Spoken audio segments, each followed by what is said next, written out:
Assalamualaikum warahmatullahi wabarakatuh. Perkenalkan, kami dari kelompok 8, mata kuliah Literasi ICT dan Media Pembelajaran di SD. Kami, kelompok 8, akan membahas mengenai media sederhana di sekolah dasar.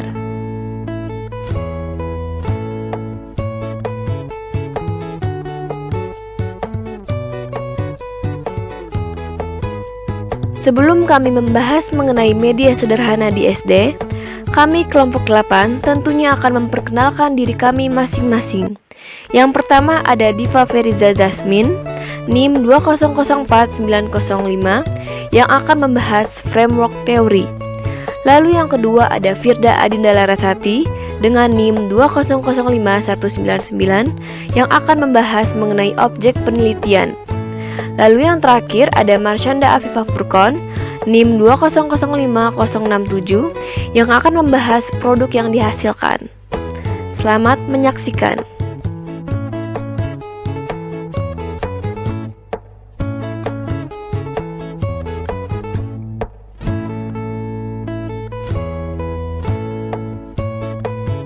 Media pembelajaran dapat diartikan sebagai segala sesuatu yang dapat digunakan untuk menyalurkan pesan, perangsang pikiran, perasaan, perhatian, dan kemauan peserta didik, sehingga dapat mendorong proses belajar. Untuk meningkatkan pengalaman belajar agar lebih menjadi konkret, dibutuhkan bentuk-bentuk media pembelajaran. Mendapatkan hasil pengalaman belajar yang lebih berarti bagi peserta didik. Penggunaan media pembelajaran tidak hanya sekadar menggunakan kata-kata seperti simbol verbal. Secara lebih rincinya, bahwa pengertian media pembelajaran dalam proses belajar mengajar cenderung diartikan sebagai alat-alat grafis, fotografis, atau elektronis untuk menangkap, memproses, dan menyusun kembali informasi visual atau verbal. Dengan demikian dapat diartikan sebagai alat yang menyampaikan atau mengantarkan pesan-pesan pembelajaran.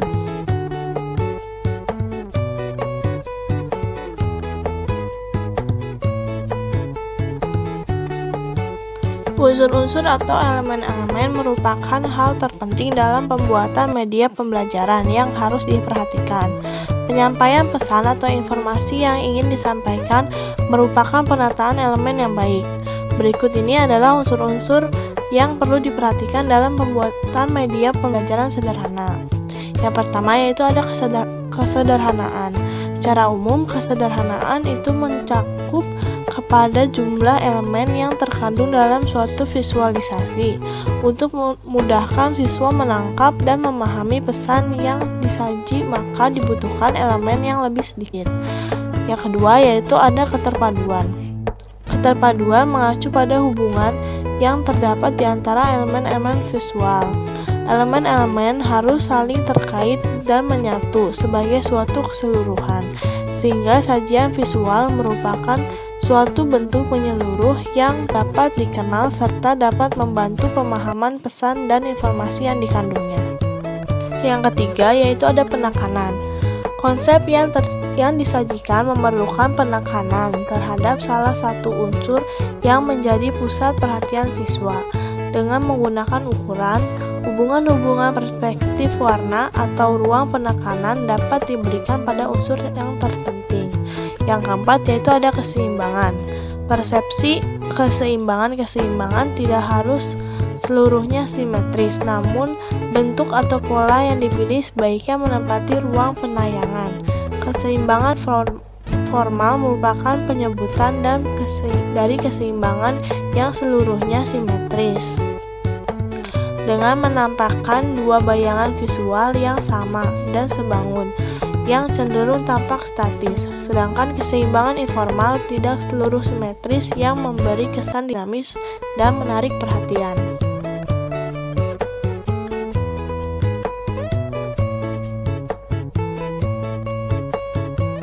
Yang kelima yaitu ada bentuk. Bentuk sebagai unsur visual perlu diperhatikan karena bentuk yang aneh dan asing bagi siswa dapat menarik perhatian siswa.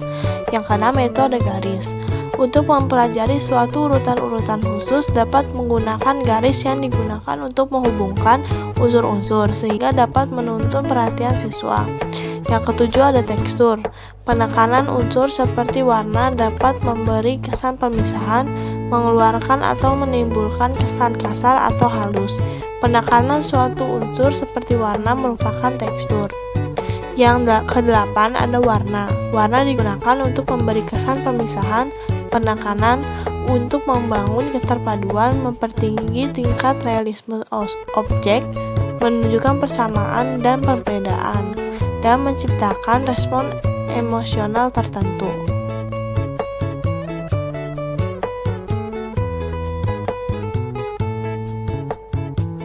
Macam-macam media pembelajaran sederhana. Media sederhana identik dengan media yang berbasis visual. Berikut macam-macamnya. Yang pertama yaitu ada gambar. Gambar yang dimaksud yaitu berupa foto, lukisan atau gambar, dan sketsa atau gambar garis. Tujuan utama penampilan berbagai jenis gambar ini adalah memvisualisasikan konsep yang ingin disampaikan kepada siswa. Yang kedua yaitu ada grafik. Grafik hanya menyajikan bentuk visual dari sejumlah angka, berbeda dengan chart walaupun secara fisik bentuk grafik dan chart sama. Lalu yang ketiga ada relia. Media relia adalah benda nyata yang tidak harus dihadirkan di ruang kelas, tetapi siswa dapat melihat langsung ke objek, sehingga dapat memberikan pengalaman nyata kepada siswa. Yang keempat yaitu ada poster. Poster adalah media yang bersifat persuasif yang bermaksud menarik perhatian dengan menyatukan gambar, warna, tulisan, dan kata-kata. Poster harus sederhana, tidak memerlukan pemikiran bagi pengamat secara rinci. Harus cukup kuat untuk menarik perhatian, bila tidak, maka hilang kegunaannya. Yang kelima yaitu ada chart atau bagan. Chart merupakan presentasi berupa gambar grafis yang menginformasikan hubungan-hubungan. Lalu yang keenam ada papan tulis. Papan tulis merupakan media pembelajaran sederhana yang paling mudah ditemui dan hampir tiap sekolah memilikinya. Guru harus bisa menggunakan media ini dengan tepat agar penggunaannya dapat tersalurkan dengan baik dan siswa-siswa dapat memahami materi yang disampaikan.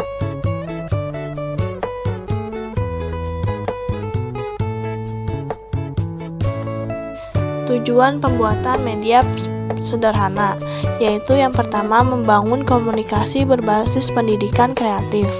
Pencapaian tujuan ini melibatkan para siswa sedini mungkin dalam mengembangkan dan penggunaan media sederhana dari barang bekas dan peralatan sederhana untuk mengembangkan kemampuan berimajinasi serta mengembangkan keterampilannya sesuai dengan usia dan mata ajaran yang dipelajarinya. Yang kedua yaitu mengembangkan berbagai alternatif media sederhana yang kreatif dan berkesinambungan sedemikian rupa sehingga mampu membantu anak-anak didik tumbuh dan berkembang menjadi pribadi yang kritis, kreatif, mandiri, dan peduli terhadap orang lain dan lingkungan. Yang ketiga yaitu mengembangkan jaringan kerja para guru dan pendidik untuk menggalang kerjasama dalam upaya mengembangkan berbagai media alternatif yang kreatif, sederhana, dan murah sebagai gerakan guru mandiri yang peduli lingkungan sekitar sekolah dan masyarakat.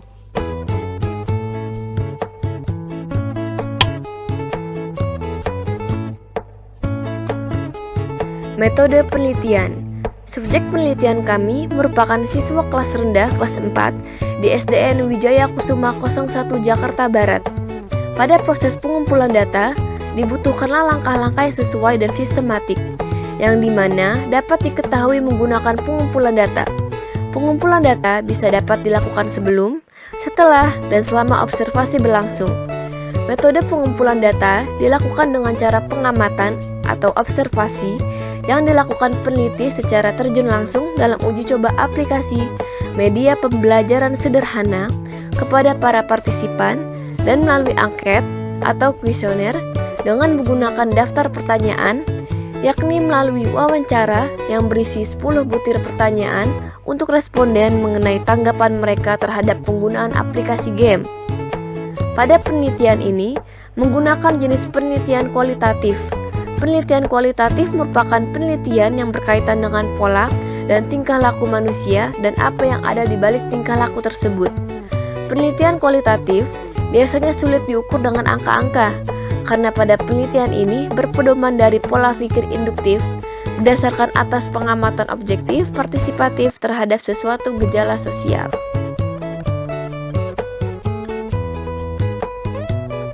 Selanjutnya ada Q&A hasil wawancara. Yang pertama, pertanyaannya, apakah di SD ini selalu menampilkan media pembelajaran dalam proses pelaksanaan pembelajaran? Jawabannya, tidak selalu, karena ada yang sudah mahir, ada yang belum. Jadi yang belum harus didampingi. Tapi bukan berarti jarang, sering juga menampilkan media pembelajaran. Terdapat 1 atau 2 orang yang masih belum.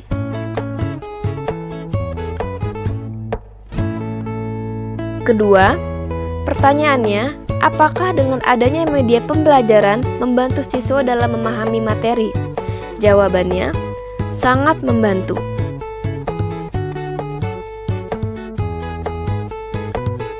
Kemudian yang ketiga, pertanyaannya, biasanya jenis model pembelajaran apa yang dilakukan oleh guru dalam menyampaikan materi? Jawabannya, Zoom, Google Meet, Blended, tergantung dari kemampuan guru masing-masing.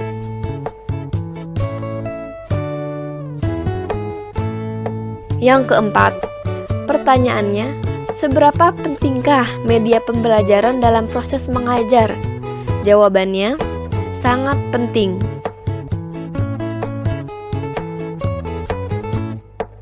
Lalu yang kelima, pertanyaannya, apakah media pembelajaran sederhana dilakukan pada saat kegiatan mengajar? Apakah media pembelajaran sederhana yang dibuat digunakan dapat membantu semua siswa untuk memahami pembelajaran atau hanya sebagian siswa saja? Jawabannya, tergantung kemampuan siswa. Karena kemampuan siswa berbeda-beda dalam menerima media pembelajaran sederhana. Contohnya, seperti materi pembelajaran seri paralel untuk kelas 6, yaitu di mana siswa diminta untuk membuat listrik seri paralel. Dengan adanya tugas itu, membuat siswa menjadi paham tentang listrik paralel. Karena mereka membuat sendiri, otomatis mereka akan paham. Lalu pada saat materi tentang tulang-tulang daun, guru meminta siswa untuk mengeksplor sendiri di sekitar lingkungan untuk mencari berbagai macam bentuk tulang-tulang daun. Maka dengan sendirinya siswa akan lebih paham. Yang ketujuh, pertanyaannya, media sederhana apa saja yang digunakan? Jawabannya, seperti menggunakan yang ada di lingkungan yang sesuai dengan materi, seperti saat mengajar tentang sudut, cara mengukur sudut, alat peraga yang ada di sekolah, ada jam dan busur.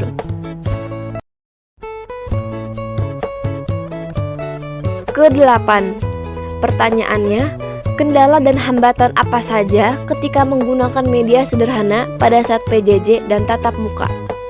Jawabannya, jika PJJ, alat peraganya biasanya tidak ada karena belum tentu di rumah ada. Kendala ketika di rumah, susah menemukan medianya karena guru susah untuk mengontrol murid dan harus sesuai dengan kondisi anak masing-masing. Jika tatap muka, maka lebih mudah untuk menggunakan media sederhana. Kendala pada tatap muka yaitu kesulitan anak-anak ketika belajar. Berikutnya yang kesembilan, jika memilih media pembelajaran, apakah harus sesuai dengan strategi dan model pembelajaran? Jawabannya, ya, harus sesuai dengan strategi dan model pembelajaran.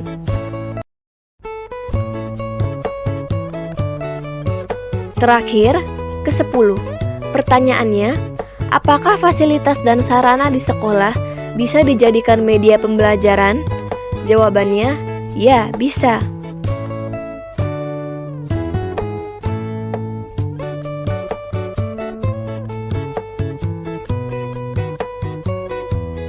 Berikutnya, saya akan membahas mengenai permasalahan-permasalahan yang ada pada saat uji coba lapangan. Permasalahan yang ada di lapangan terkait media pembelajaran sederhana yang terdapat di SDN Wijaya Kusuma 01 Jakarta Barat ini, yaitu pada proses pembelajaran tidak selalu memakai media pembelajaran karena masih terdapat guru yang belum mahir, apalagi pada saat pembelajaran jarak jauh. Pada masa pandemik saat itu, terdapat guru yang masih belum bisa menggunakan teknologi, Dan pada saat PJJ juga biasanya alat bantu media pembelajaran tidak ada, karena belum tentu siswa mempunyainya di rumah.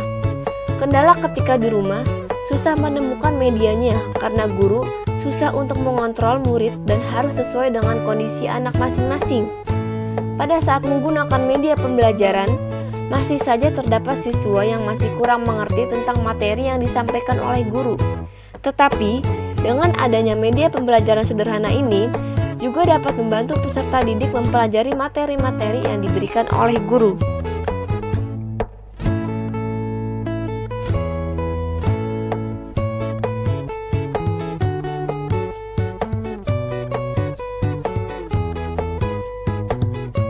Dilihat dari permasalahan-permasalahan tersebut, maka peneliti merekomendasikan yaitu guru yang belum mahir dalam pembuatan media pembelajaran dan pengaplikasiannya sebaiknya diberikan bimbingan oleh guru lain yang lebih berpengalaman serta lebih mahir dalam pembuatan dan pengaplikasian media pembelajaran. Media yang digunakan harus bervariasi agar semua siswa dapat mengerti dan media pembelajaran dapat membantu siswa untuk memahami materi. Media pembelajaran yang diberikan tidak perlu memerlukan biaya yang tinggi. Yang penting, media harus sesuai dengan materi dan dapat membantu siswa memahami materi. Media pembelajaran yang dibuat sebaiknya interaktif agar lebih efektif, kreatif, dan inovatif. Penggunaan media pembelajaran harus lebih sering dilakukan karena dapat mempermudah peserta didik untuk memahami materi.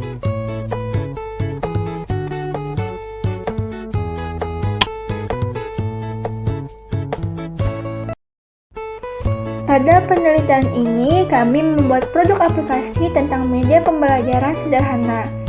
Pembentukan produk ini bersumber dari hasil kajian dan persoalan. Peneliti melakukan beberapa tahap-tahapan dalam proses pembuatan produk ini sebagai berikut. Yang pertama, pembuatan aplikasi.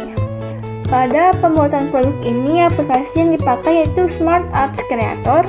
Aplikasi ini sangat cocok untuk pembuatan produk penelitian ini, karena dapat membuat aplikasi tanpa menggunakan kode pemrograman.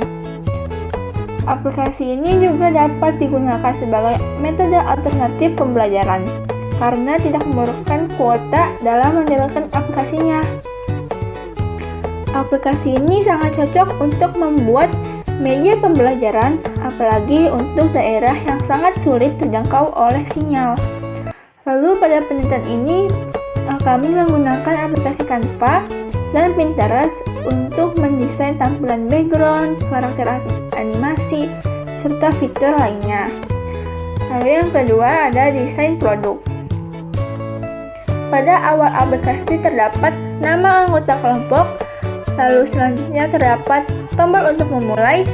Ketika klik memulai, maka akan muncul fitur seperti materi pembahasan mengenai pengertian, unsur, jenis, dan pembuatan media pembelajaran sederhana, serta terdapat fitur kuis.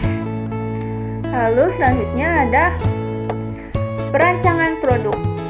Produk media pembelajaran sederhana pada background, ukuran, dan bentuk tulisan, serta tombol didesain oleh peneliti lalu disosialisasikan dalam bentuk aplikasi media pembelajaran sederhana.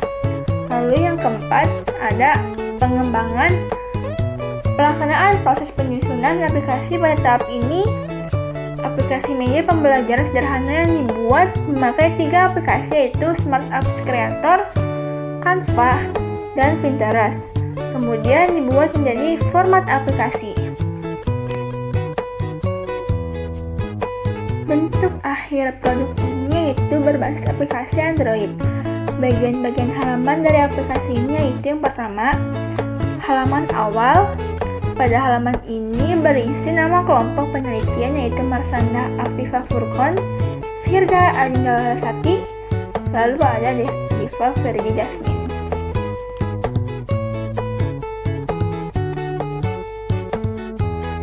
Halaman kedua, pada halaman ini berisi identitas aplikasi dan fitur untuk memulai aplikasi. Lalu pada halaman ini juga berisi fitur on-off musik. Lalu halaman ketiga, pada Pada halaman ini berisi materi pembahasan yaitu fitur pengertian, unsur, jenis, pembuatan media, serta fitur kuis.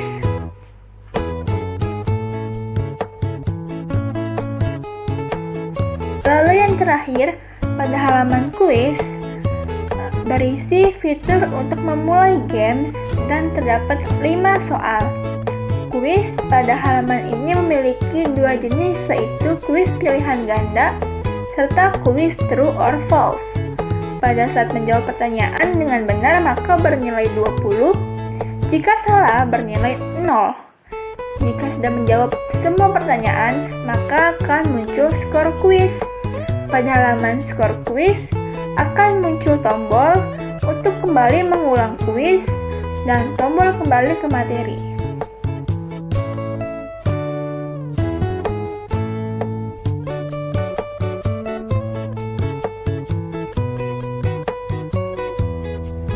Perbedaan artikel penelitian ini dengan artikel referensi yang kami dapatkan yaitu pada penelitian kami memiliki susunan yang lebih jelas mengenai observasi penelitian yang kami lakukan. Antara lain, kami memberikan solusi dan rekomendasi sebagai peneliti yang nantinya dapat menjadi manfaat bagi para pembaca yang membaca artikel penelitian kami. Dalam menjelaskan produk yang dihasilkan pun kami memberikan penjelasan disertai gambar produk kami dibandingkan penelitian jurnal referensi yang kami dapatkan yang dimana hanya berupa tulisan padat. Terakhir, kami menguraikan permasalahan baik dalam bentuk uraian pernyataan maupun dalam bentuk tabel berupa hasil wawancara yang kami lakukan.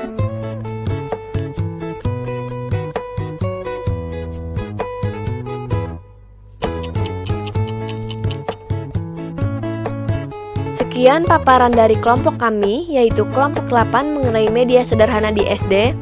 Terima kasih dan kurang lebihnya mohon maaf. Wassalamualaikum warahmatullahi wabarakatuh.